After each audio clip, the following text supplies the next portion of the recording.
All my life you have been faithful.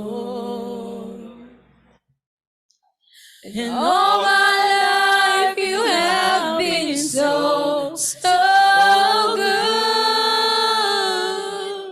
With every breath that I am able, oh, I will sing of the goodness of God. Oh, I will sing of the goodness of God. Oh, thank you, Lord. Thank you, Jesus.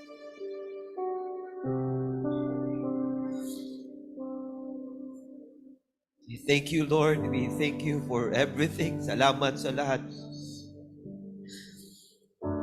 Napakabuti mo sa bawat isa sa amin. You did not fail us for 25 years and more. Saan kami, Panginoon, kung wala ikaw sa buhay po namin?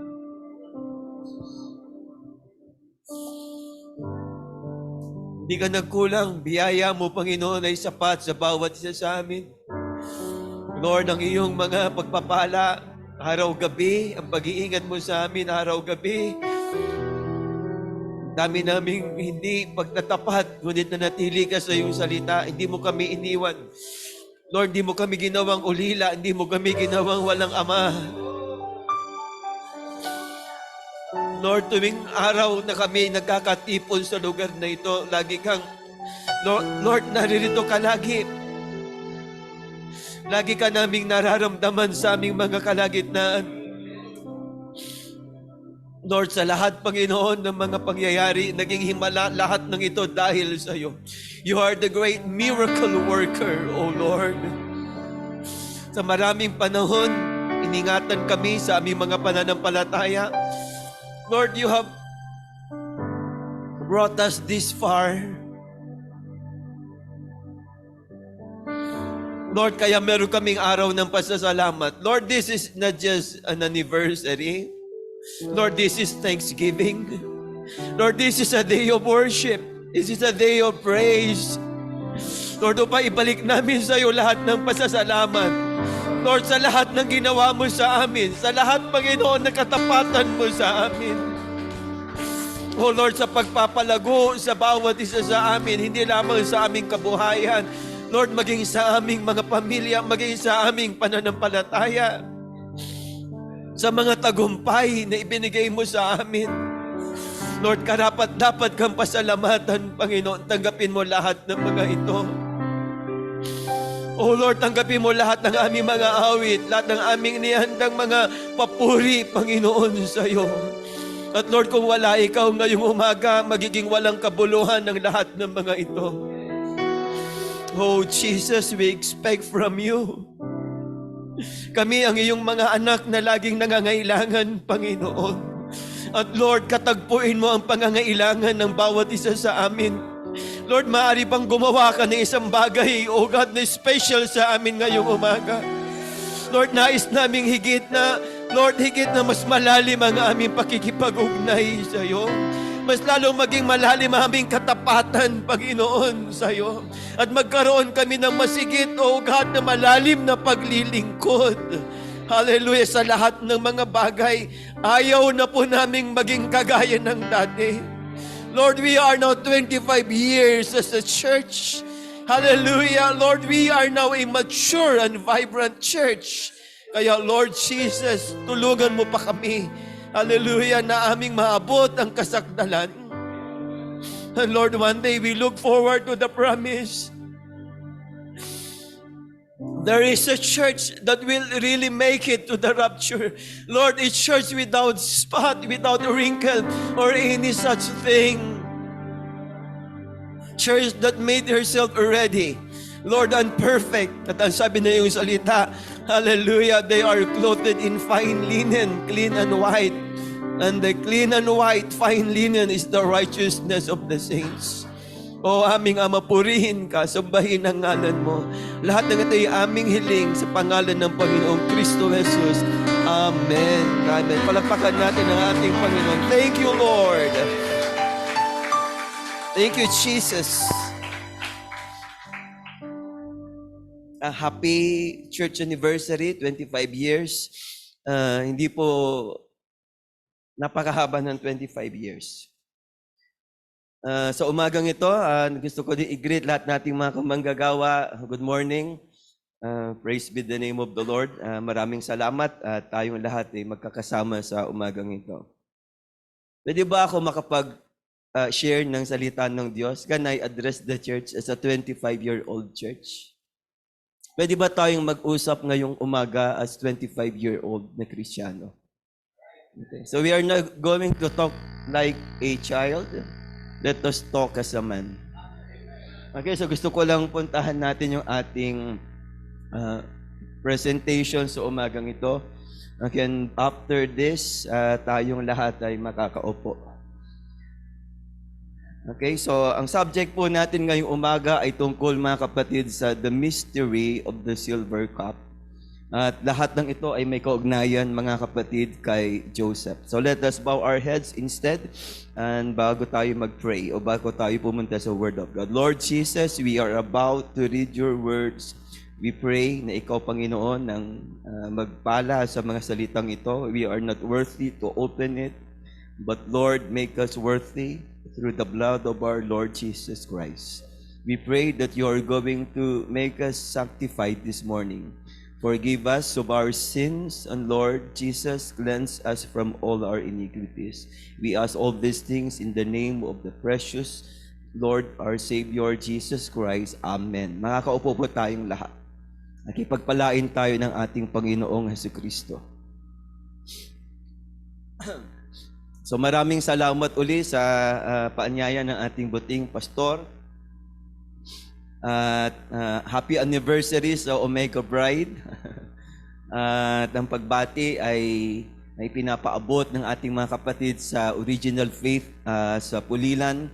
At ang ilang mga kapatid ay kasama po namin ngayong umaga upang makisaya at makasama po kayo sa pagpupuri sa special na araw ng Iglesia sa lugar pong ito. Sama-sama po nating palakpakan ng ating Panginoon. Praise the Lord. So this is the mystery of the silver cup. Nung nakaraang mga araw, siguro 2 or 3 days ago, ay doon ko lang, mga kapatid, nalaman na ang ating anniversary pala ay pang 25 na siya. So akala ko less than 20 or what, pero it's 25th. Okay, so this is your silver anniversary. So let's talk about the mystery of the silver cup this morning. Punta tayo sa ating unang scriptures. Okay, now Genesis chapter 37. And Jacob dwelt in the land wherein his father was a stranger in the land of Canaan. This is Jacob's church. O kaya ay yung tinatawag, mga kapatid, na Lord's Vineyard. Now yan ang ministry po natin sa panahong ito. So itong 37 verse 1, now this is the picture of the ministry. At gusto kong makita natin kung gaano kalakas ang church ni Jacob. Ito po ay isang iglesyang napaka-active. Meron siyang 12 mga magigiting na mga ministers sa loob. At ilan po sila lahat doon sa loob ng church? They are 70. So mag-isip ka ng isang church, hindi masyadong malaki. Okay, hindi siya mega church, pero hindi rin siya konti kagaya ng church sa Ephesus, kundi ito ay iglesia na binubuo ng 70 members. Yung 12 ay mga ministers, and they have a pastor, Jacob.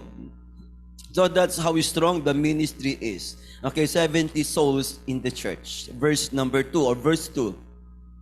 And these are the generations of Jacob.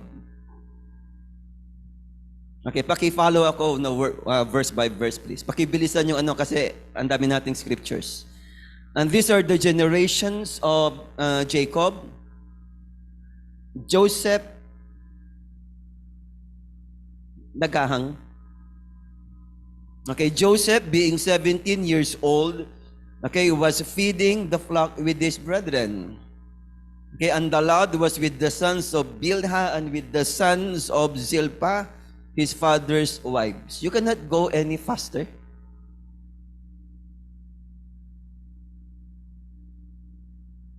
Abutin tayo ng alas 3, mga kapatid. We have more than 100 verses to read.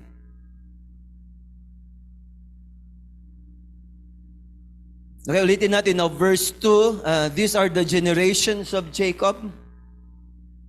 Joseph, being 17 years old, was feeding the flock with his brethren. So lahat po sila ay mga ministers. Okay, escape na natin yung 17, which is Revelation 10:7 and Luke 17. Pero ang sabi ng Bible, they are feeding the flock. So they are shepherds, though they are pastors. So alam po nila kung paano ang mag-break ng word. Okay, 12 sila, and the lad was with the sons of Bilhah and with the sons of Zilpah, his father's wives. Okay, and Joseph brought unto his father their evil reports. Yan ang dapat gawin ng isang ministro o kaya manggagawa, ang pakainin ang iglesia ng Diyos. Okay, feed the flock which is among you and taking the oversight thereof. Not by constraint, but willingly, okay, and not for filthy lucre, ang sabi ng Biblia, but of a ready mind. Ang problema, mga kapatid, ang mga shepherds na meron silang evil reports. Hindi yung mga sheep na pinapakain, kundi shepherds mismo. Because some ministers are guilty. No, they are in evil report. Ang isang ministro o kaya manggagawa, he must be blameless. Kinakailangan siya po ay asawa ng isang lalaki, asawa ng isang babae lamang. Kinakailangan na sabi ng Biblia na imimit niya lahat ng qualifications na andoon sa salita ng Diyos. Dito sa talata ay makikita natin na okay, kung paanong nagagalit ang kanyang mga kapatid sa kanya sapagkat si Joseph, no, siya lagi ang nagsusumbong sa kasamaan ng kanyang mga kapatid. Now, isipin natin ito, let us look at the church o kaya the household of Jacob as the church in the age at saka church sa isang lokal na setting. Shall we say, praise the Lord? Now, verse 3. Now, Israel loved Joseph more than all his brethren because he was the son of his old age. Ibig sabihin ng old age si Jacob, it speaks of our age. This is the last day. Ito ang huling bahagi, mga kapatid, ng end time. Ito yung tinatawag nating golden age. Now, God loves above all others in this Laodicea church age, yung church o kaya yung bride. Okay, type siya ni Joseph. And he made him a coat of many colors. At ilang kulay yung kanyang coat. Now, ang sabi ng Bible, it's many. Okay, to be specific, it's 7. Yan yung 7 colors ng rainbow. Kagaya ni Christ sa Revelation chapter 1, siya ay nadaramtan. Si Joseph ay nadaramtan ng 7 kulay ng rainbow. Okay? At ang coat na ito, it represents the Holy Spirit. Na ito po, mga kapatid, ang nagko-cover sa kanya. Ito ay distinction. Now, si Joseph lamang ang merong ganyan. Now, coat of 7 colors. And then, now this coat went over his little body. Okay, just exactly like the rainbow was given over Jesus Christ. Now, after his death, burial, at saka resurrection. Now, sa ibang application, we can see Joseph as the type of the bride. Okay, sapagkat si Brother Branham ay mayroong anak na ang pangalan ay Joseph. At nung araw na ito ay ihandog sa church, ay nagkaroon siya ng prayer and at the same time prophecy.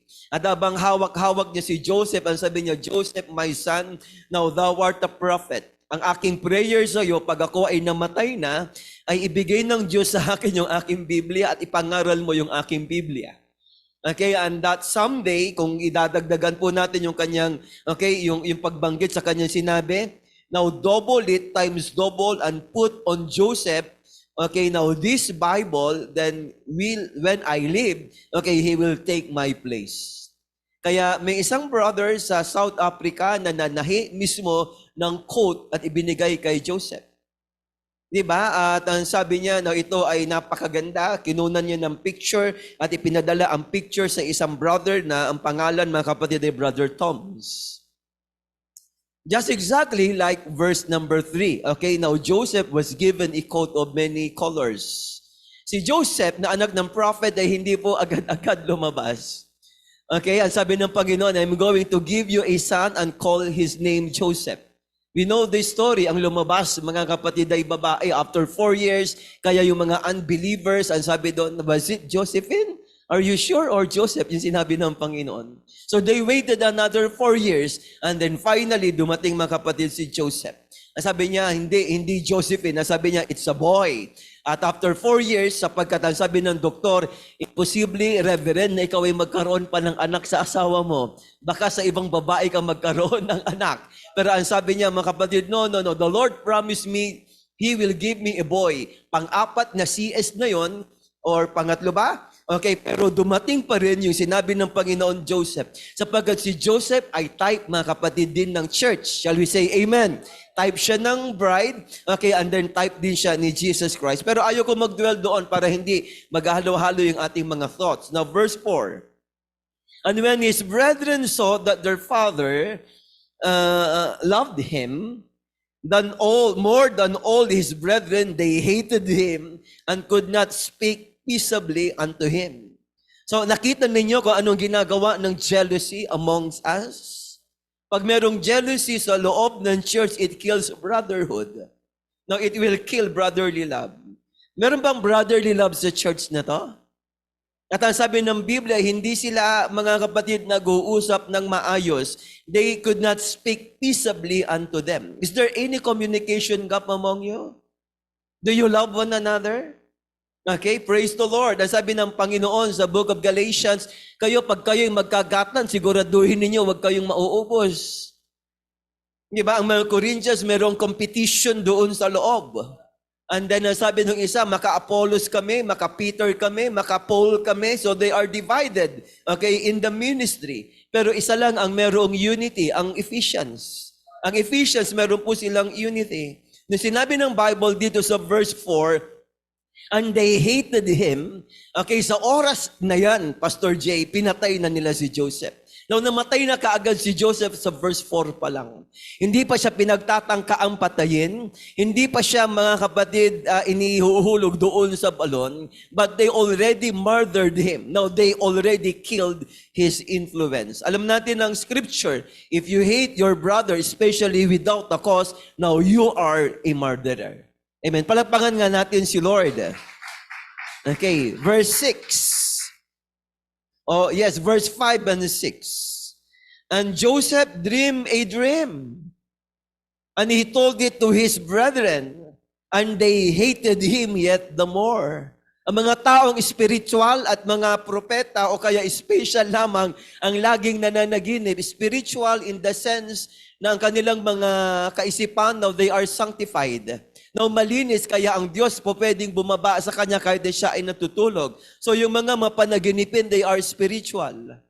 Okay, but they are also special. Ang kanilang conscious at saka subconscious mind nagfa-function, okay, on the same level, kahit na sila ay tulog at kahit na sila, mga kapatid, ay gising. Okay, so they can see dreams, they can see visions, kahit na sila ay gising na gising, at kahit hindi po sila tulog. So, Joseph was a special and spiritual person. Okay, and then sabi ng Biblia, okay, he dreamed a dream and he told it to his brethren, and they hated him yet the more. So, mas lalo po sila, mga kapatid, na nagagalit sa kanya. Hindi niya maiwasang magalit sapagkat siya spiritual. At kung meron kang Holy Spirit, okay, ang sabi po ng message na ikaw ay magiging candidate sa mga bagay na hindi nakikita. Shall we say amen? Ikaw ay magiging candidate sa mga bagay na supernatural. Ang iniisip mo lagi, okay, God, God, God. Ang iniisip mo lagi, word, word, word. Word, word, word. Okay, pero kapag ang isang believer, now siya ay less, ang kanyang iniisip lagi, work. Okay, work, work, work. And then, he always think about money, money, and money. Now, isa lang po pwedeng mag-challenge sa pag-ibig sa Diyos, and that's money. At isa lang po pwedeng mag-challenge sa word, and that is your work. So, kinakailangan, mga kapatid, na babalance lagi siya. Shall we say amen? So, habang siya'y nag-share ng word, okay, makikita niyo doon sa verse 5, no, hindi mo mapigil si Joseph na mag-share ng message na ibinigay ng Diyos sa kanya. At habang siya ay nagme-message o kaya nag-share ng message, now they hated him yet the more. Okay, mas lalo silang nagagalit. Verse 6, And he said unto them, tumayo na kasi siya, nagkaroon na ng testimony service. Okay, araw ng Biyernes, tumayo siya doon sa harap. Okay, laging nauunang magpatotoo. Sabi niya, here I pray you, this dream which I have dreamed. So, isinare niya yung kanyang panaginip. Okay, kaya lang habang nagsishare siya ng kanyang panaginip, yung kanyang mga kapatid doon sa church ay naiinggit. Ang church ni Jacob, very problematic. Ito ay mayroong group within the church. Ang daming clans, ang daming groups. Merong maka-Joseph, mga kapatid, may neutral. Yung kanyang mga kapatid kay sa kanyang Leah, okay, medyo neutral. Lahat ng kanyang mga kapatid, kay Bilha, kay Zilpa, na laging against sa kanya. So merong maka-Joseph, may mga neutral, may mga against kay Joseph. So isang church na napakahirap, mga kapatid. Merong schism doon sa loob. Hindi ko alam, paano kaya magdaos ng communion yung church na yan? Kung merong feet washing, paano kaya sila maghugasan ng mga paa? Pero ang worst situation now, hindi lang yung mga members ang very divided. Okay, now, the 12 ministers, they don't get along with each other. Yun ang isang napakalaking problema. Verse 7. For behold, ayun, nagumpisa na siya, mga kapatid, ng mag-break ng kanyang panaginip. We were binding sheaves in the field. And lo, my sheaf arose, and also stood upright, and behold, your sheaves stood round about, and made obeisance to my sheaf. Verse 8. Let's go to verse 8. And his brethren said unto him, shalt thou indeed reign over us? Okay, matalas din to mga ministry to eh. Sila ay mga leader, sila ay feeder din, sila ay mga shepherd, may mga flock itong mga kapatid niya sa ama. Kaya ang sabi mga kapatid, naunawaan ka agad. Meron ding revelation. Shall thou indeed have dominion over us? Ibig sabihin, kami ba ay magbabaw sa iyo? Sapagkat yung sako, mga kapatid nila, o kaya yung kanilang sheaf, okay, now ito ay yung kay Jacob o kay Joseph ay tubindig, pero yung sheaves ng kanyang mga kapatid ay yumuko. So they told him, hallelujah, what verse are we in? Okay, verse 8. Shalt thou indeed reign over us? Shall we say praise the Lord? Lahat, shall we say praise the Lord? Or shalt thou indeed have dominion over us? Tingnan po ninyo, and they hated him yet the more for his dreams and for his words. Dati, sila'y naiinggit sa kanya. Dati-rati galit sa paborito siya ni Jacob. Pero ngayon, nagagalit po sila dahil sa kanyang patutuo, dahil sa kanyang mga salita. Okay, now lalo na sa kanyang mga panaginip. Now, ang panaginip ni Joseph ay hindi galing sa kanya. Shall we say amen? Ang panaginip ay nanggaling sa Diyos. Ang panaginip kapag natupad ay isang vision. So yung panaginip ni Joseph ay isang prophecy. So it is God's word. No, it is not Joseph's word. So when they hated him, and when they hated the dreams of Joseph, now they hated God. And they hated the word of God. The message and the messenger are one. Shall we say amen? Palapakan natin si Lord. Verse 9. Okay, I'm sorry. Okay, now dito sa verse 8, tingnan lang natin, balik natin dito sa verse 8. So, sila ay galit sa kanya. Now, they hated him yet the more for his dreams. Now, pinagpala yung brother na to. Sapagkat lagi siyang nananaginip, spiritual na brother. At marami siyang nakikitang mga revelation. Okay, now dapat ang ginawa nila, now dapat pinag-pray nila para mas lalong mag-prosper yung gift ng batang ito. Pero hindi, they cannot do that. Now, ang sabi nga ng prophet, ang sabi niya, they ought to love him more, they ought to pray for him, and then ang sabi ay, and they ought to have respected the gifts. Okay, sapagkat sila din ang makikinabang. Now, ang batang ito, hindi naman niya sinasadya. Basta pagtulog, Pastor Jay, nakakakita na siya kaagad ng revelation. Pagtingin niya sa isang bagay, o kaya pagkita niya ng isang talata doon sa isang verse, na kung ano-ano na mga kapatid yung naipipinta sa kanyang mga isip. Okay, maraming thoughts na lumalabas sa bibig niya. At katuwing ito'y kanyang ibinabahagi, hallelujah, ang kanyang mga kapatid lagi na naiinis. Kasi hindi nila kayang gawin yung ginagawa niya. Okay, just like Jesus Christ. Shall we say, praise the Lord? Okay, he can see visions. Meron siyang kapangyarihang magpagaling. At pagkatapos si Jesus, kaya niya maglakad doon sa gitna ng tubig o kaya sa ibabaw ng tubig. No, virtues that they do not have. Okay, no, ganyan ang nangyari sa isang messenger ng age. Now, many, sabi ng prophet, hated him for the virtues that the bishops do not have themselves. Sapagat meron si Joseph na wala sa kanila.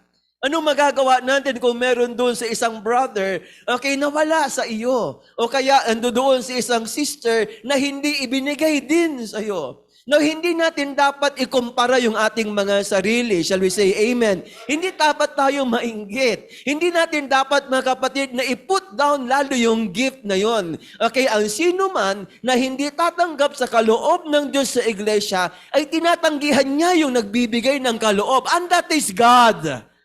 Shall we say amen? No, dapat sila po ay naging thankful sa Diyos. Let's go to verse 9. Now, and he dreamed yet another dream and told it to his brethren. Kita nyo? Okay, habang pinipersecute, habang nagagalit sa panaginip ni Jose, no, mas lalong pinaparami ng Panginoon yung panaginip ni Jose. You can never put a good man down.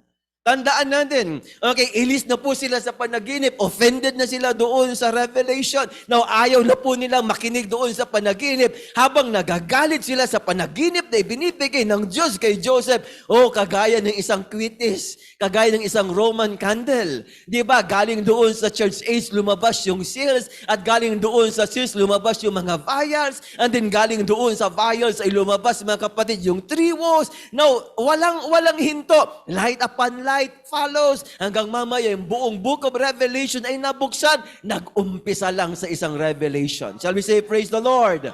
Hallelujah. Isang panaginip, nadagdagan ng isa pang panaginip.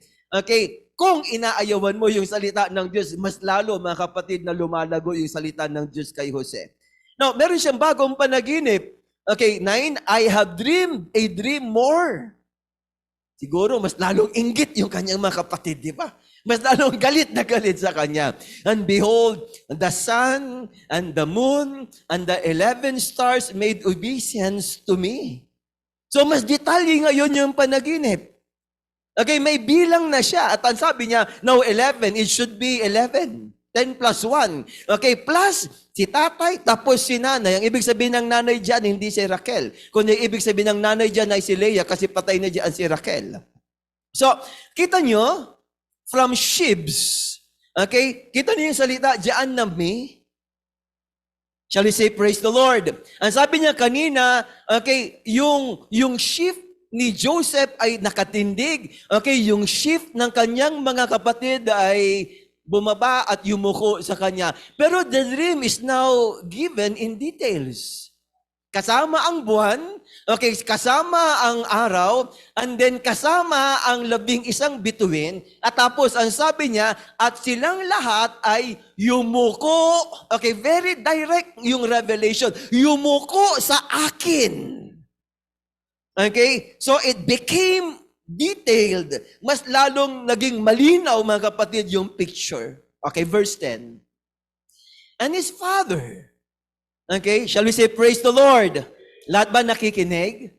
Okay, good. And he told it to his father and to his brethren. And his father rebuked him and said unto him, what is this dream that thou hast dreamed?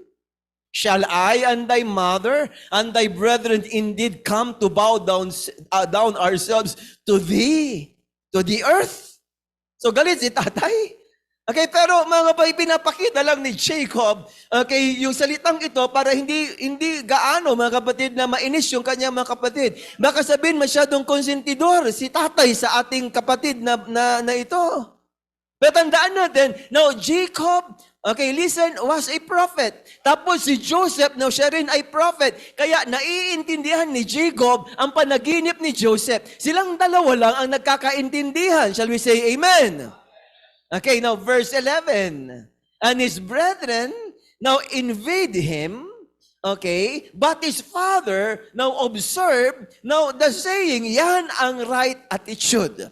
May mga hindi ka naiintindihan na binabanggit dito sa harap, pero hindi mo siya ginajudge. Di ba, hindi ka mabilis magsabi, sa diablo yan, kulto yan. Kapag yung salitang kulto ay nakakamatay, patay na tayong lahat, skeleton na tayo ngayon. Okay, pero ang sabi ng Biblia, ang tamang attitude to observe the saying if it is going to happen. God is His own interpreter. At paano ini-interpret ng Diyos yung kanyang salita? By making it to happen. By making it to come to pass. Ini-interpret ng Diyos ang lahat ng panaginip kapag yung panaginip ay mangyayari. Kaya ang ginawa ni Jacob, iningatan, yun ang ibig sabihin, observe, to keep, to guard. Now, iningatan ni Jacob yung salitang ito. Titingnan niya kung ito'y sa Diyos o kaya hindi sa Diyos. Isang araw, magiging totoo yan, sa Diyos yan. Pero kahit na anong ganda ng revelation mo, tapos nagsabi ka mga kapatid, ito ay mangyayari, pero hindi nangyari, no, hindi galing sa Diyos yan. God interprets His word by making it to happen. Okay, i-fast forward natin, sister. Let us look at verse 20. Praise be the name of the Lord.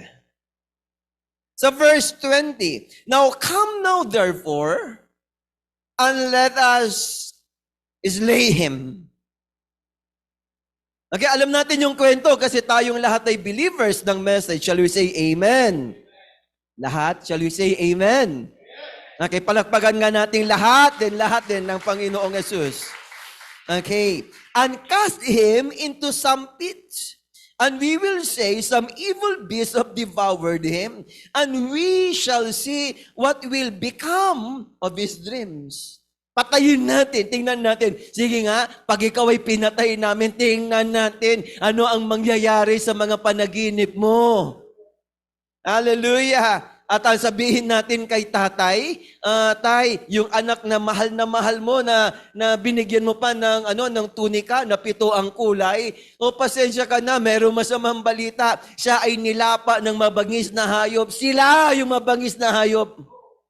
Hallelujah. Ang sabi doon, mamaya, evil beast had devoured him. Okay, now, sila yung evil beast. At mga kapatid, ang sabi ng Bible, diyan sa verse 20, now, they persecuted the dream. Now, okay, hindi po pwedeng mamatay. Hindi ko alam kung anong ginawa ng Diyos na intervention. Hinulog si Joseph doon sa balon na walang tubig. Hindi nila iniisip na walang tubig siguro yon. Okay, nabuhay. Siyempre, ang lalim ng balon, nagkasugat-sugat siya. Hindi siya nagkaroon ng hemorrhage, internal hemorrhage. Hindi siya namatay. God protected him. Hindi pwedeng mamatay ang bata sapagkat ang sabi ng Panginoon, mayroon akong vision para sa'yo. Okay, isang araw, hallelujah, lahat ng iyong magulang at kapatid ay yuyuko sa iyo. Kaya ganun ang ginawa ng Diyos kay Brother Branham. Huwag kang iinom. Okay, huwag kang maninigarilyo. At tapos sabi niya, huwag mong dudumihan ang iyong katawan. Paglaki mo, now ikaw ay gagamitin ko. May mensahe kang ipapangaral. Nagkaroon ng digmaang pandaigdig, hindi siya namatay. Nagkaroon ng ikalawang digmaang pandaigdig, hindi rin siya namatay. Dapat nagkagulo-gulo na ng World War I. Dapat nagkaroon na ng annihilation. Huminto na dapat, mga kapatid, ang pag-ikot ng mundo. Pero kapag namatay lahat ng tao, paano yung panaginip? Paano yung sinabi ng Diyos doon sa batang William Branham? Paglaki mo, tapos hindi siya lalaki. Kaya pinahinto ng Diyos yung digmaan. Look, okay, ang kanilang kinaiinisan dito, now they want to kill the vision. Hallelujah, it is the saith the Lord, di ba? Now you cannot kill the word of God. Heaven and earth shall pass away, but my vision, my dream, okay, shall never pass away. Hallelujah, kahit si Jacob mismo o si Joseph mismo, hindi niya pwedeng patayin ang kanyang sarili. Siguro nagmumukmuk siya doon sa gitna ng okay, gitna ng balon. Okay, gusto na niyang wakasan yung kanyang buhay, kagaya siya ni Brother Branham. Okay, 2 beses tinangka ni Brother Branham magpakamatay. Sa kuryente, pagkatapos sa pamamagitan ng baril. 2 beses din tinangka ni Brother Branham pumatay. Okay, yung pulis na pumatay ng kanyang aso, tapos yung mga bata na nambugbog sa kanya. Imagine, 2 beses gustong magpakamatay, and then 2 beses gusto niya na pumatay, pero malinaw yung panaginip. Ikaw, bata, huwag kang iinom. Okay, huwag gagawa ng mali, huwag mong dudumihan ng iyong katawan. Pangangalo niya o kaya pagpatay ng tao. Paglaki mo, hallelujah, paano pag namatay siya? Paano nung hawakan ni Brother Branham sakali, yung kuryente na napakataas ng voltahe na yon, dapat namatay siya. Paano na lang mangyayari doon sa sinabi ng Panginoon? Kapag ang Diyos may plano sa'yo, kahit anong gawin mo, hindi ka mamamatay. Hallelujah. Kahit anong gawin ng tao laban sa'yo, hindi ka rin po pwedeng mamatay. They can never kill the dream and the vision. Kapag sinabi ng Panginoon, pinagpala ang iglesia, kahit anong gawin mo sa iglesia, siraan mo, o kaya mga kapatid, i-persecute mo, gawan mo siya ng anumang bagay na hindi nararapat, mas lalong magniningning ang iglesia. Sapagkat nakapangako na yan, pangako na ng Diyos yan. Shall we say, praise the Lord? Do we love the Lord? Nakitingnan nga natin kung ano ang mangyayari sa kanyang panaginip. Okay, now, may quote, Pastor, na gusto kong makita. Okay, sa message na Israel in Egypt. Now, the prophet said, okay, now, bear this in mind. And as we glean through this Bible, okay, you will see that the cogs of God's will turns slow but sure. Yung tornilyo, okay, mga kapatid ng gulong ng propesya, yun yung God's will. That's the will of prophecy. Okay, habang ito ay gumagalaw na umiikot ito, now paunti-unti lamang. It may look like it's 1,000,000 miles away, but she is grinding right up there all the time. And one of these days, it will be here. Di ba parang justice, will of gulong ng hustisya. Okay, ang bagal, after 10 years, after 20 years, at saka nagkaroon ng magandang resulta. Yes, it is sure. It is slow, but it is sure. Ang fulfillment, makinig, ng prophecy ng Diyos, it is very slow. Pero tandaan natin, hindi pwedeng madiskarel. Pwede na nagiging late yung application, okay, late ang fulfillment, kung paanong late ang rapture, sapagkat makupad yung church, lagi kasi siyang late. Di ba? Ang kupad ng church, okay, because the church is always tardy. Okay, the ministry is very tardy. Ang kupad gumalaw. Di ba? Late lagi ang iglesia. Okay, kaya ano ang nangyayari? Okay, ang sabi ng prophet, long overdue na yung rapture. Kung gusto natin magkaroon ng rapture, aga-agahan nating dumating sa church.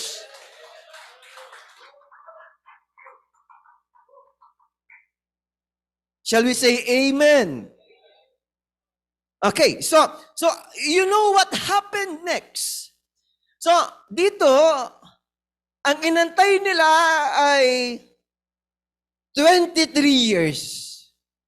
Ang inantay ni Joseph ay 23 years.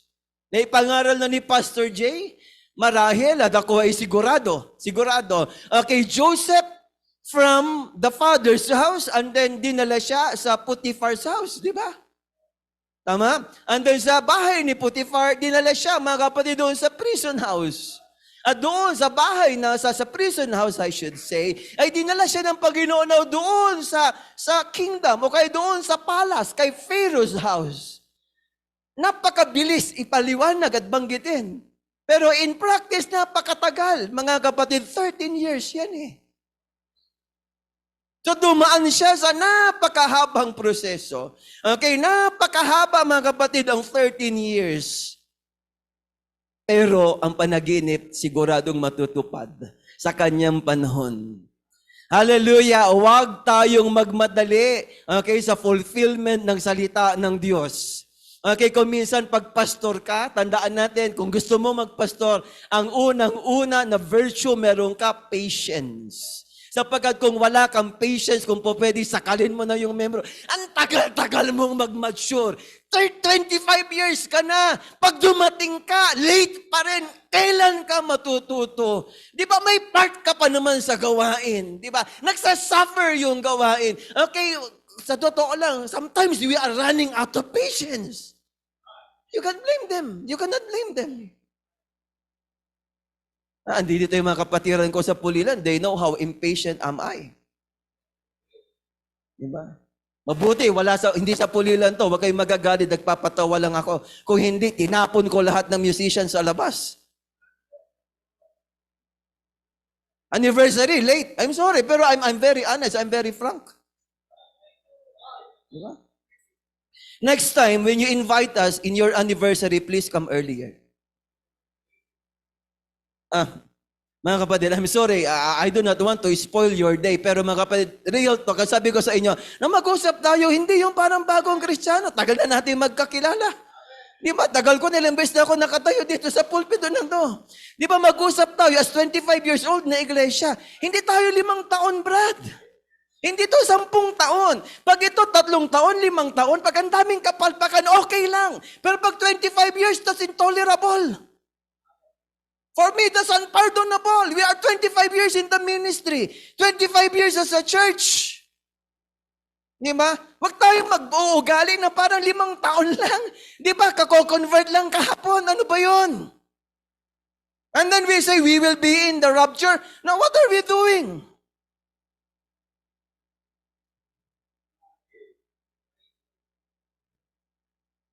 Kaya after 13 years, nagsuffer yung church. Okay, nagsuffer pati yung mga taong inosente. Nagsuffer yung Egypt, nagsuffer yung buong sanlibutan. Okay, sinong may kasalanan? Itong mga tao, mga kapatid na nag-persecute kay Joseph, na nagpinagtangkaan yung kanyang buhay, ibinenta si Joseph, at kung ano-anong kasalanan ginawa nila kay Joseph, alam niyo nangyari, nagsuffer ang buong mundo, nagutom ang buong mundo, and then pagkatapos pati sila naapektuhan. Okay, punta tayo mabilis. Okay, sa Genesis chapter 42 verse 1. Now, when Jacob saw that there was corn in Egypt, Jacob said unto his sons, why do you look one upon another?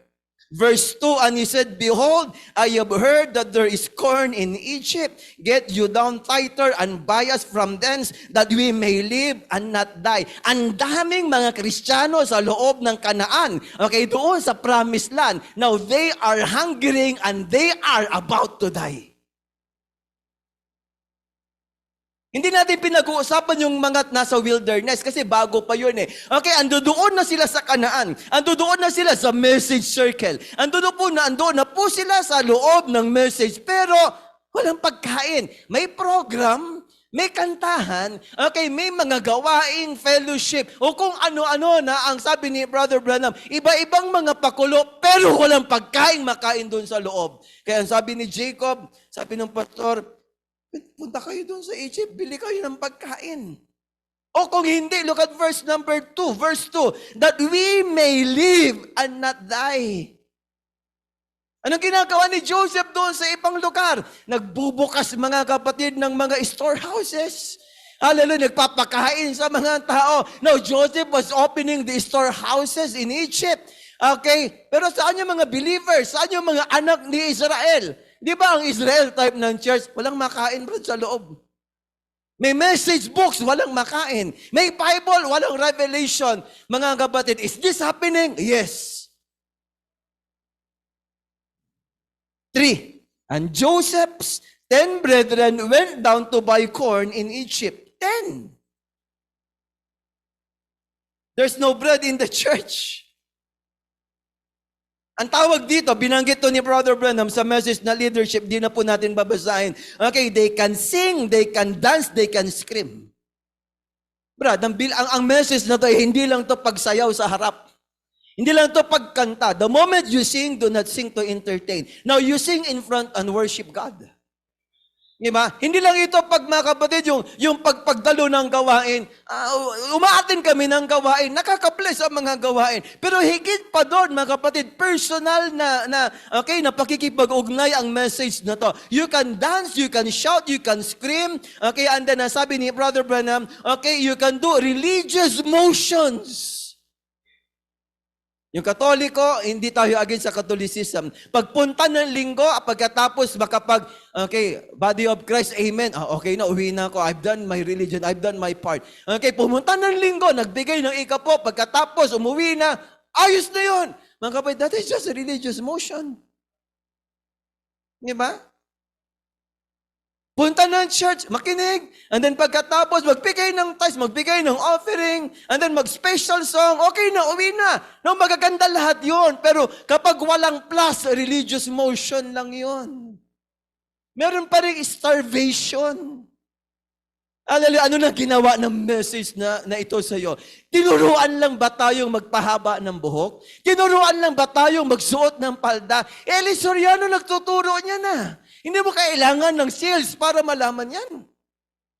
What can you do being a 25-year-old believer? Oh, pastor, hindi na ako nagme-makeup. UPC ka pa. Alam mo na yan. So, higit pa ron dapat. Ang kailangan ay hinihingi ng Diyos sa atin, yung literal na buhay ni Kristo sa bawat isa sa atin. Full token, full life of Christ displayed. Shall we say amen? Shall we say praise the Lord? Ilagay natin ang